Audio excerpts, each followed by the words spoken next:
Good afternoon, Coach. Hello. Good to see you guys. Even though it's virtual, it's still good to see everybody and lady. We thank you for giving us your time this afternoon. I'll give you a chance here to throw out a couple of opening statements, and then I'll throw it out to questions for you.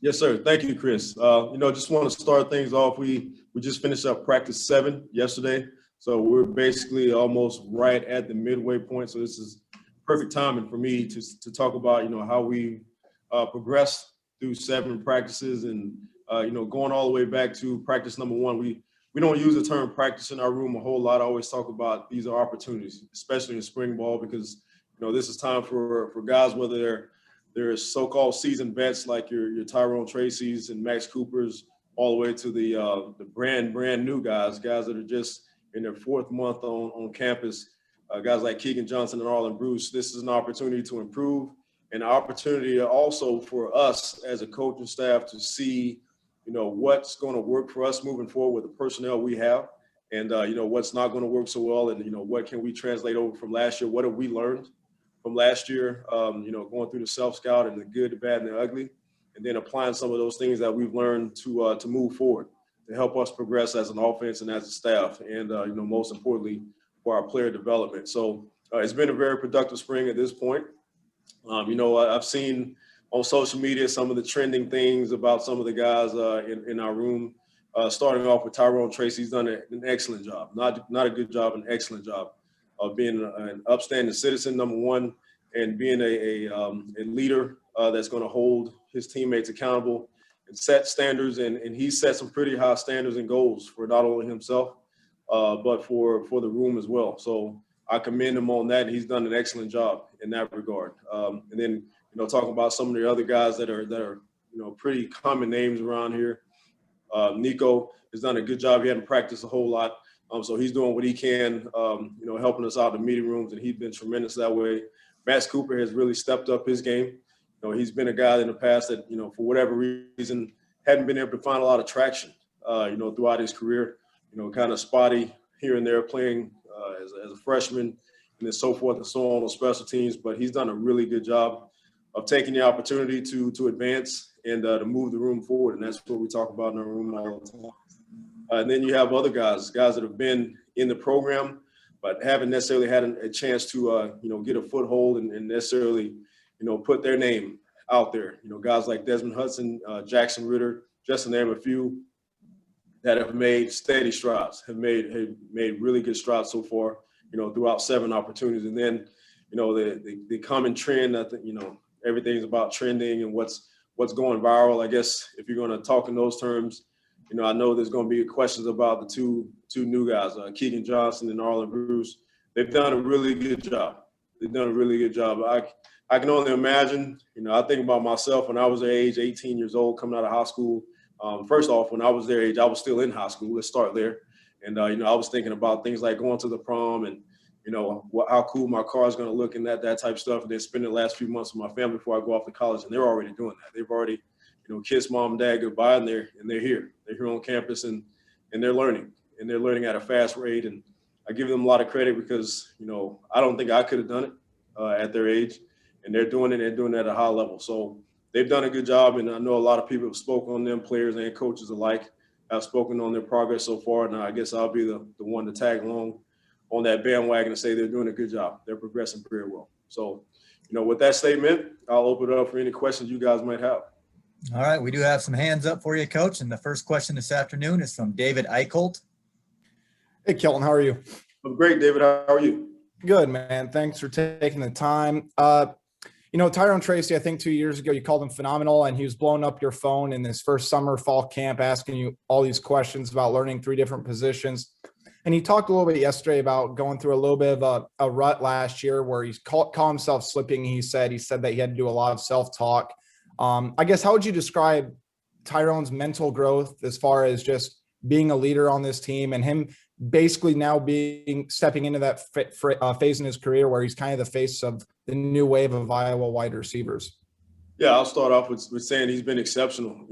First off, you said 3 positions. I'll correct you on that. It's 4, actually 4. He's the only guy to date that can play any of the 4 spots, being our Z, X, Y, or F positions in our offense, how we label them. So that in itself is saying a lot. And he's been doing that now for 2 seasons, 2 full years. So that said in itself says a lot about not only his eagerness to learn, not only his athletic ability, which we've all seen on display multiple times by now, but most importantly, his football IQ and his willingness and wanting to take charge, right? Any way that he can get on the field, coming from, his first year on campus to now him being, somewhat of a vet, he's just always looking for the next challenge. And I've told stories in the past to you guys, in these press conferences about him wearing me out in the recruiting process. And then we first got on campus about, Coach, what else can I do to earn a role?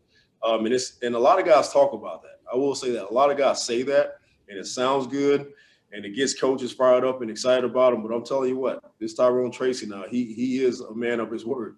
I mean, he doesn't just talk the talk, he walks the walk. In any capacity that I have challenged him in, he has not only met the challenge, but he has exceeded it. And I'm so proud of him. I'm proud for him, and I'm more than excited to see what the future holds for him. He's doing a tremendous job, a really good job so far. Coach, the next question is from Scott Docterman. Hey, Cope, how are you? Hey, Scott, I'm great. How are you? I'm doing well. Wanted to ask about Desmond Hudson. I know 2 years ago, I think he played in 3 games, and there was that decision whether you move him up or if you hold him back and redshirt him, and you ultimately decided to redshirt him. He seems to be that perfect build, what you might want at X. How is he progressing, and has he put himself in competition to be, whether it's a starter or at least a rotational guy at that position? Absolutely. Desmond has done a really good job. I remember having that conversation about Desmond, going off of that his freshman year, and making the decision to, hold him back a little bit. And he did some good things in those 3 games that he was able to participate in. And, the end goal for me is to help these guys excel to whatever level they can, right? And Desmond is one of those guys that, when we brought him in, he was predominantly a basketball player in high school. He played football, obviously, but I think he would be the first one to tell you that he was more comfortable on a basketball court more than he was on a football field to start his college career. So I knew that going in. We knew that as a staff when we decided to recruit him and sign him to a scholarship period. And he's done that. He's done all the necessary steps to develop. Now, with that being said, there were some things that happened past season with the COVID and all the contact tracing and all of those things that every school and every staff, every football team had to deal with last season. And he was a victim of it. He was a victim of it, and it severely hurt his development, and it's to no fault of his own. I mean, right? I mean, he's just, trying to be a good teammate, and next thing you know, he has a roommate or somebody he's working out with test positive, and then everybody's knocked out, right? So he was in quarantine. I want to say he was in quarantine at least 3 different times just in the summer. So that put him behind the 8 ball right off the bat. And he's, like I said, he's one of those guys that he needs every rep, every opportunity to continue his development. So that set him back a little bit. And then, got into the season. He had a minor injury that kept him out during, I think it was about the 2nd week of training camp. So that set him back even further. So, as frustrated as I was, I can only imagine how frustrating it was for him to have those setbacks. But now here we go, 2021. It's a brand new year, fresh start for everybody. And he's done a great job of taking advantage of the opportunities. He's been part of every workout he can. We don't have, all of the issues that we had last summer with the contact tracing and things like that. So we're fortunate that way. And he's taking advantage of that fact. He's done a great job in the weight room, talking to Ray and Cody and the rest of the strength staff. Every day he's making strides on the football field. So you're right, Scott. He's a young man that we need to continue to develop. He fits the mold physically. If you look at his hands, I've been told I have big hands. I feel like his hands are twice as big as mine. So he's got all the tools. He's 6'3.5", 6'4", whatever he is. He weighs the white rate, and he just needs to continue to develop, some of those intangible small details with route running and understand the game of football. But he's on the right track. So, the next 8 opportunities that we have left in spring ball, and then just as importantly into the summer, those guys are working on their own for the most part. And then, training camp, once we get to August, guys willing, that time frame, that window that we have there is going to be huge, not only for us, but specifically for him and his development. See how far he can come, we're getting ready to play games next fall. Coach, the next question is from Chad Leistico. Hey, Coach. Hey, Chad, how you doing? Good. It doesn't seem like an accident that almost every player we've talked to so far has mentioned Arland and Keagan. And so I don't want to be guilty of overhyping, but what have they done maybe that is making these guys mention them, often unprompted? Sometimes we ask about them, I will say. But what are they doing in practice that they're being mentioned, ahead of, some other more veteran guys or that you've seen? They're taking advantage of the opportunities. That's what they're doing. In a cliche answer, they're taking advantage of the opportunities. Each and every individual, I put in strategic situations, right, to either block somebody or catch a ball or run the ball or something like that. And not going to put a guy in a bad situation. Meaning, if you're not built for that opportunity, I'm not going to put you in that situation. So, going back to the recruiting process, we recruited Arland specifically for a role. We recruited Keagan specifically for a role. So just putting them in situations, to see if they're ready. All right. What can they handle? What can't they handle? And, be honest with you, there hadn't been much that they can't handle up to this point. Now, do they need to learn the system better and they need to learn the details? Absolutely. Obviously, this is not high school football, far from it. So, are they finished or polished products? Not even close. I'd be lying to you all if I told you that. So they have a long way to go, no doubt. But, each and every day, it's an opportunity and there's a challenge. My job is to challenge these guys and put them in situations to see if they can handle that challenge. And probably the reason why their name keeps coming up is because they keep answering the bell. They keep, succeeding. When they're challenged, they keep succeeding. And doesn't mean they don't have mistakes, doesn't mean they miss assignments or anything like that. But when they get the opportunities, they're doing a good job of taking advantage of them. Coach, the next question is from Leah Van. Hey, Coach. I'm Leah. I'm with the Cedar Rapids Gazette. I'm new this year, so it's nice to meet you. Hey, nice to meet you, Leah. Yeah, so I've talked to a couple of your recruits, and they were all really excited about being wide receivers at Iowa. And I was wondering, I was looking through the roster yesterday. There's like 16 guys listed at wide receiver and like 8 as tight ends, which I thought was funny because Iowa's kind of tight end university, as everybody says. So I wanted to know what your vision is for like this position and what it was when you first got here, and now how do you think it's going and where you see it going in the future? Well, Leah, that's a great question. Starting with the end of your question, what was it like when I first got here in 2017 spring? It feels like that was 10 years ago. Man, I got to tell you, it feels like I don't know if that's a good thing or a bad thing that these guys have made me feel like I'm old, but man, it feels like that was 10 years ago. It wasn't in the best shape. And I remember some of those press conferences, some of those questions about, how are you guys going to be back in 2017, and a lot of unanswered questions out there.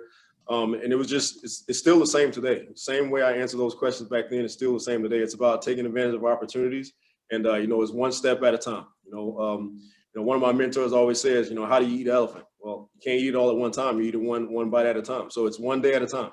All right. If you're going to make strides and you're going to do something impactful in life, then you just got to take it one step at a time. And that's been our approach. And that's how we talk about it in our room. It's not the big scrimmage day. It's not Tuesday practice. It's opportunity number 6. It's opportunity number 7.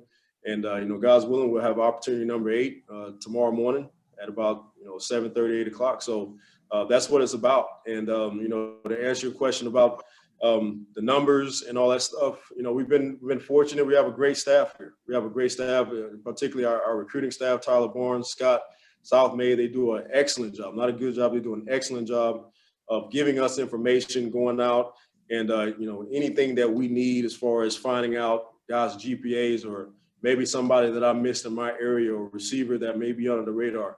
Those guys do an excellent job of getting us that information and getting us in the loop on those type things. And the numbers, I would say, reflect that in our room specifically, because we have some options now, and it is a competition. I feel really good about the guys in our room, and I coach my guys like literally they're my guys, right? I feel like they're my little brothers.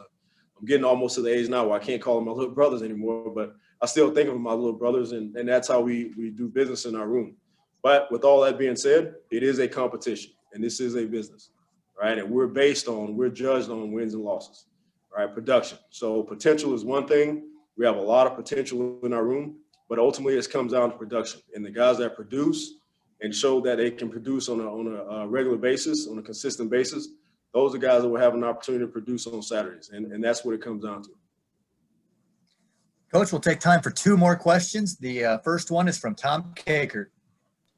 Hey, Kelton. Hope you're doing well. I'm doing great. Wanted to ask you, last year the run game had more explosive runs, and part of that was the blocking that the receivers did, particularly Brandon Smith was very good in that area. Who from this current group has kind of been excelling in that area? Oh, shoot, that's a great question. I'd say it's a collective effort at this point. We haven't found, Brandon, you mentioned Brandon. Brandon, played the X position directly. Like, that's the only position he pretty much played in our offense, right? And so we could pretty much game plan around him being in that spot and knowing that, okay, when we design these plays and game plan for our opponent, we knew where we were going to put guys. And Brandon, obviously, like you said, was a big part of our run game and our success in that area.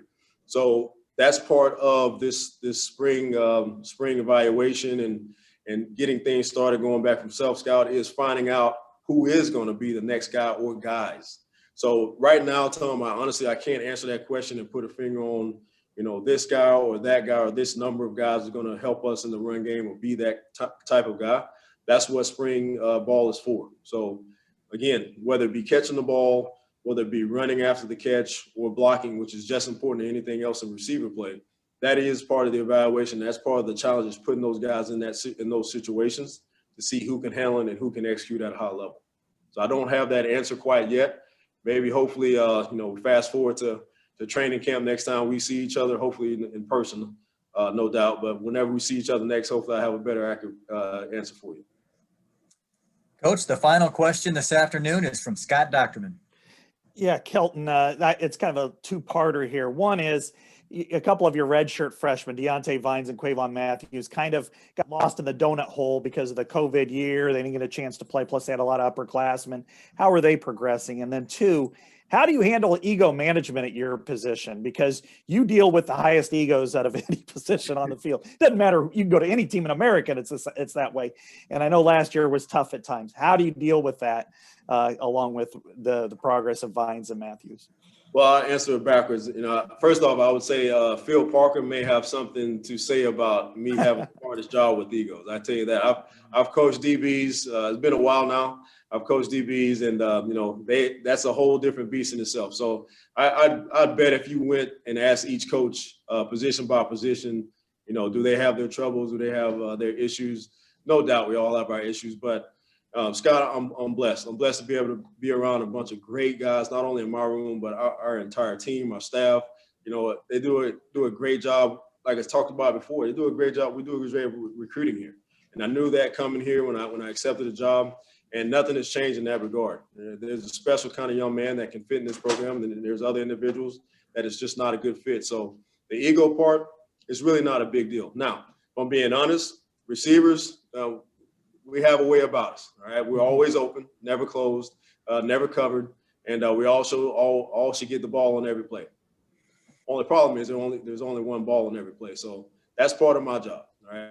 Just to manage that and get over that deal. But more importantly, getting to the first part of your question about Deontay and Quavon, they've done a really good job. Like you said, this unfortunate situation that we were all put in, specifically the players, with COVID and all that, it set everybody's development back. It just really did. So we got in a situation where things got cut short on August 11th. Things got shut down, and then here we go. We're playing again. So the training camp that we usually would get, the summer training that these young men would usually get and need to play at this level, they didn't get. They didn't get it all. So guys just kind of got, wherever you're at, wherever you're at. That's just where you kind of stayed. If at all, you didn't fall back. So it was unfortunate, but like I said, it's 2021 now. Everything is progressing. Everything is getting a little better as far as the situation. Hopefully everybody's getting vaccinated and staying healthy, and everything is progressing. And, me, I'm keeping my fingers crossed and keep praying that, hopefully by August, if not sooner, things will be back to normal. So guys like Quavon, guys like Deontay Vines, will have a chance to progress and help us, because they both are very skilled. Deontay and Quavon, for that matter, they both were skillful returners in high school. Did a lot of great things with the ball in high school. So I'm excited. I'm excited to see these guys get out and perform and be able to do what they know they can do and what I know they can do. So it's been frustrating at times, but like I said, slowly every day it seems like things are getting back to normal, and these guys are starting to show, what we were hoping they would be able to show coming out of high school. Thank you. All right, Coach, we greatly appreciate the insight, and thank you for your time this afternoon. All right, thank you, everybody. Stay safe. Go Hawks. As Coach Copeland slides out.